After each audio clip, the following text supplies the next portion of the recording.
క్యాలెండర్లో డేట్ ఓవరాల్గా ఇయర్ మారుతుంది కానీ కరోనా తర్వాత టెకీల తలరాతలు మాత్రం మారడం లేదు. వారి మెడపై ఎప్పుడూ లే ఆఫ్ కత్తి వేలాడుతూనే ఉంది. ఇన్నాళ్ళు అన్ని కంపెనీలు వేరు, టీసీఎస్ వేరు అనుకున్న వారందరికీ దిమ్మ తిరిగి బొమ్మ కనిపించే షాక్ ఇచ్చింది ఆ కంపెనీ. ఏకంగా 12,000 ఉద్యోగులకు ఉద్వాసన పలికేందుకు రెడీ అయింది.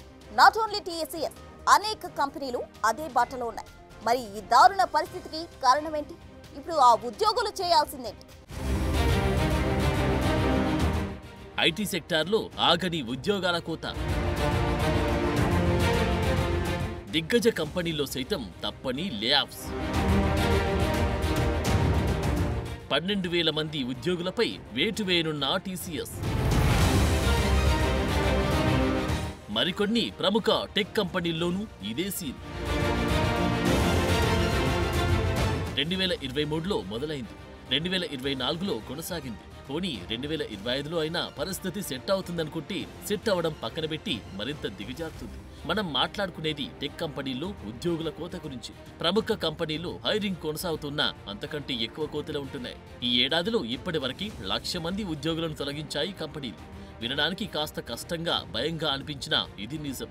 ఈ నిజాన్ని డైజెస్ట్ చేసుకునే లోపే అప్పుడు అయిపోలేదు అంటూ లే ఆఫ్స్ పై ఉద్యోగుల గుండెలు అదిరేలా మరికొన్ని ప్రకటనలు చేస్తున్నాయి టెక్ కంపెనీలు.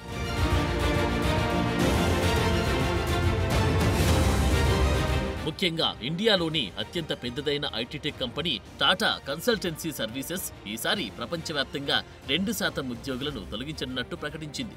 2% అంటే నెంబర్ చిన్నగా అనిపించినా దాన్ని రియాలిటీకి తీసుకొస్తే అది 12,000 మంది ఉద్యోగులతో సమానం.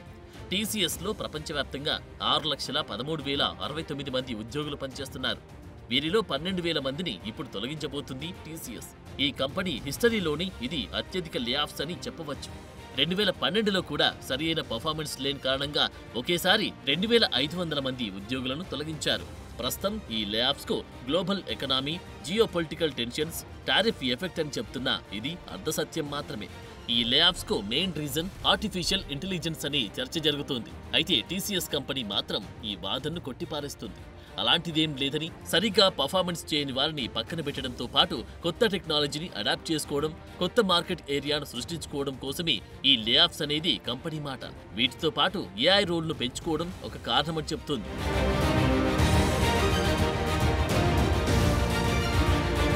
ఉద్యోగాల కోత అనగానే ఏఐ కారణమని చెబుతూ ఉండడంతో టీసీఎస్ సీఈఓ కృతివాసన్ కీలక వ్యాఖ్యలు చేశారు. లే ఆఫ్స్ కు ఏఐకి సంబంధం లేదని చెప్తున్నారు. స్కిల్స్ పెంచుకోవడం కోసమే ఈ లే ఆఫ్స్ కు కారణమనేది ఆయన చెప్తున్నమాట. అంతేకాదు, సరైన టాలెంట్ ఉన్న వారిని హైర్ చేసుకోవడం ఆగదని ప్రకటించారు. కానీ టెక్ కంపెనీల రీసెర్చ్ ఆర్గనైజేషన్లు మాత్రం మరో మాట చెప్తున్నాయి. ప్రస్తుతం టీసీఎస్ లే ఆఫ్స్ తొలగించే వారిలో ఎక్కువగా సీనియర్ మేనేజర్లు, సీనియర్ కన్సల్టెంట్స్ ఉంటారని చెబుతుంది. కింది స్థాయి ఉద్యోగుల జోలికి వెళ్లకుండా మిడ్ టు సీనియర్ లెవెల్స్ పైనే ఫోకస్ చేశారని సమాచారం. అంతేకాదు, ఈ తొలగించిన వారిని రీప్లేస్ చేసేది ఆర్టిఫిషియల్ ఇంటెలిజెన్స్ అని బళ్లగుద్ది మరి వాదిస్తున్నారు.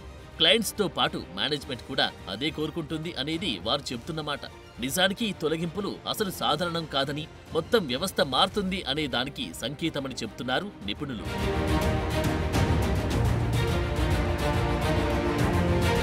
టీసీఎస్ ఇక 35 డే బెంచ్ పాలసీని ఇంప్లిమెంట్ చేస్తుంది. అంటే ఏదైనా ప్రాజెక్ట్ నుంచి రిలీవ్ అయితే 35 రోజుల్లో మరో ప్రాజెక్టులో ఉద్యోగం పొందాలి. ఈ 35 రోజులకు టీసీఎస్ జీతమిస్తోంది. ఆ లోపు ఉద్యోగం దొరక్కపోతే వెంటనే టీసీఎస్ నుంచి వారు రిలీవ్ అవుతారు. గతంలో ఈ బెంచ్ పాలసీ ఎక్కువ రోజులుండేది. ఇప్పుడు టీసీఎస్ దీనిని 35 రోజులకు పరిమితం చేసింది. గతంలో టెకీలు మంచి జీతాల కోసం తరచూ ఉద్యోగాలు మారేవారు. కోవిడ్ టైంలో అయితే కొన్ని కంపెనీలు తమకు కావలసిన వారికి 100 నుంచి 150% హైక్ ఇచ్చి ఉద్యోగాల్లోకి తీసుకున్నాయి. కానీ ఇప్పుడు ఆ సిచ్యువేషన్ కంప్లీట్ గా రివర్స్ అయింది. ఉన్న ఉద్యోగం ఊడకుండా ఉంటే చాలన్న ఫీల్లో ఉన్నారు. ఇది కేవలం టీసీఎస్ లోనే కాదు, మరిన్ని కంపెనీల్లో కూడా ఉంది.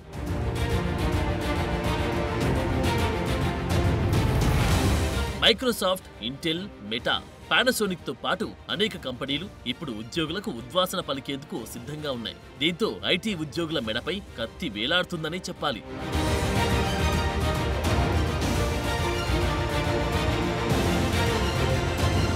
టీసీఎస్ సరే, మరి మిగతా కంపెనీల సంగతేంటి?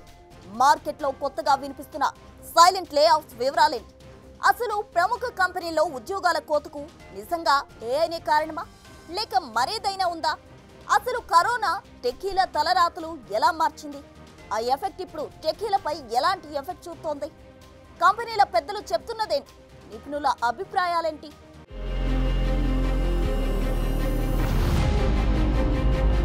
ఈ ఏడాదిలో ఇప్పటికీ 15,000 మంది ఉద్యోగులను తొలగించింది మైక్రోసాఫ్ట్. ఈ ఏడాది మేలో 6,000 మందిని, ఆ తర్వాత 9,100 మందిని తొలగించింది. ఇందులో 2,000 మందిని పర్ఫార్మెన్స్ సరిగా లేదన్న కారణంతో తొలగించింది. మైక్రోసాఫ్ట్ కి ప్రపంచవ్యాప్తంగా 2,28,000 మంది ఉద్యోగులున్నారు. అంటే ఇప్పుడు తొలగింపులు 4% అన్నమాట. ఎక్స్బాక్స్, గేమింగ్, సేల్స్ లో ఉన్న ఉద్యోగులకు ఉద్వాసన పలుకుతుంది మైక్రోసాఫ్ట్. 2023 నుంచి చూస్తే మైక్రోసాఫ్ట్ లే ఆఫ్స్ లో ఇదే అత్యధికమని చెప్పవచ్చు.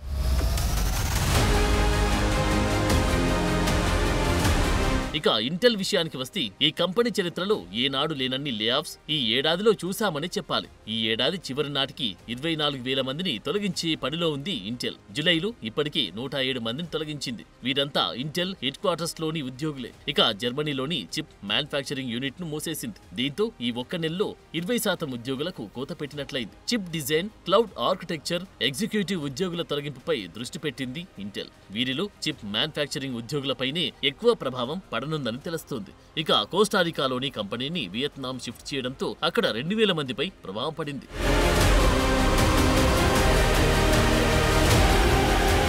ఇక అమెజాన్ ఈ ఏడాదిలో 4 సార్లు లే ఆఫ్ చేపట్టింది. ఈసారి అమెజాన్ బుక్ బిజినెస్ పై ఫోకస్ చేసింది. డివైజ్లు, సర్వీస్ గ్రూప్, కమ్యూనికేషన్ యూనిట్స్ ఉద్యోగులకు ఉద్వాసన పలికింది. ప్రస్తుతం ప్రపంచవ్యాప్తంగా ఉన్న 14,000 మంది ఉద్యోగులను తొలగించేందుకు అమెజాన్ సిద్ధమవుతున్నట్టు తెలుస్తోంది. ముఖ్యంగా మేనేజర్ల సంఖ్యను 92,000కు తగ్గించాలని టార్గెట్ గా పెట్టుకున్నట్టు తెలుస్తోంది.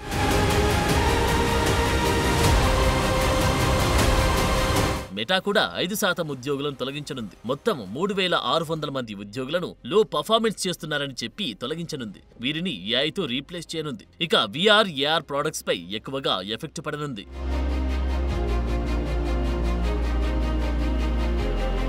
ఐబీఎంలో 8,000 మంది, అందులో ముఖ్యంగా HR ఉద్యోగులపై ఫోకస్ చేయగా ఇన్ఫోసిస్ కూడా 240 మంది ఉద్యోగులను తొలగించేందుకు సిద్ధమైంది. గూగుల్ కూడా ఉద్యోగాల కోతపై దృష్టి పెట్టింది. ఈసారి ఆండ్రాయిడ్, పిక్సెల్, క్రోమ్ డివిజన్లలో ఉద్యోగులను తొలగించేందుకు రంగం సిద్ధం చేసింది. ఈ కంపెనీలు మాత్రమే కాదు, automatic, TikTok, Ola, HP, sales force, blue origin, Canva, Simons, match group, crowd strike ఇలా అనేక కంపెనీలు ఉద్యోగులను తొలగించే పనిలో ఉన్నాయి.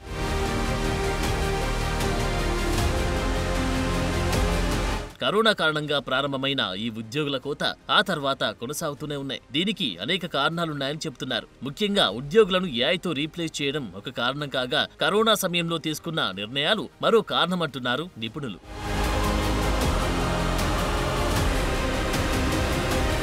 కరోనాకు ముందు ఇండియన్ టెక్ కంపెనీలు ఫిజికల్ సర్వర్లపై ఆధారపడి పనిచేసేవి. కానీ కరోనా కారణంగా క్లౌడ్ కు షిఫ్ట్ అవ్వాల్సి వచ్చింది. ఆ సమయంలో ఓపెన్ సోర్స్ టెక్నాలజీలైన JavaScript libraries, DevOps, AWS, Microsoft Azure కు ఒక్కసారిగా డిమాండ్ పెరిగింది. దీంతో టెక్ కంపెనీలన్నీ భారీ జీతాలిచ్చి ఉద్యోగులను తీసుకున్నాయి. కొందరికైతే 4 నుంచి 5 రెట్ల అధిక జీతం అందుకున్నారని నిపుణులు చెబుతున్నారు. ఎప్పుడైతే పరిస్థితులు సాధారణానికి వచ్చి క్లౌడ్ పై ఆధారపడడం కాస్త తగ్గిందో ఉద్యోగుల అవసరం కూడా తగ్గుతూ వచ్చిందని చెబుతున్నారు. ఇదే సమయంలో అమెరికన్ పాలసీలో మార్పులు రావడంతో పరిస్థితులు మారుతూ వచ్చాయంటున్నారు. దానికి తగ్గట్టుగానే టెక్ కంపెనీలకు ఉద్యోగులు భారమవుతూ వస్తున్నారని, అందుకే ఈ లే ఆఫ్స్ కొనసాగుతున్నాయనేది మరో వాదన.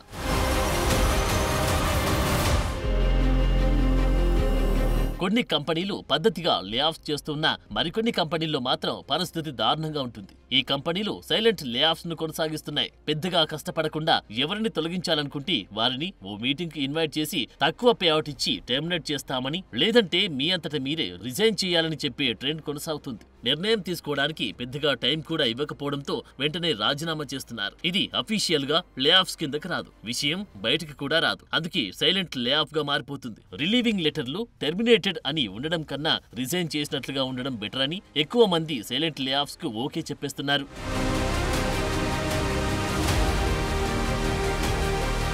కారణం కరోనా అయినా, ఏఐ అయినా, అంతర్జాతీయ పరిస్థితులైనా, అది అఫీషియల్ అయినా అనఫీషియల్ అయినా ఉద్యోగుల కోత మాత్రం ఆగడం లేదు. 2025లో ప్రపంచవ్యాప్తంగా ఉన్న 169 టెక్ కంపెనీలు 80,150 మంది ఉద్యోగులను తొలగించాయి. ఈ సంఖ్య ఇప్పుడు మరింత పెరగడమే కానీ అక్కడే నిలిచిపోయే అవకాశం మాత్రం ఇప్పుడు ఏమాత్రం కనిపించడం లేదు.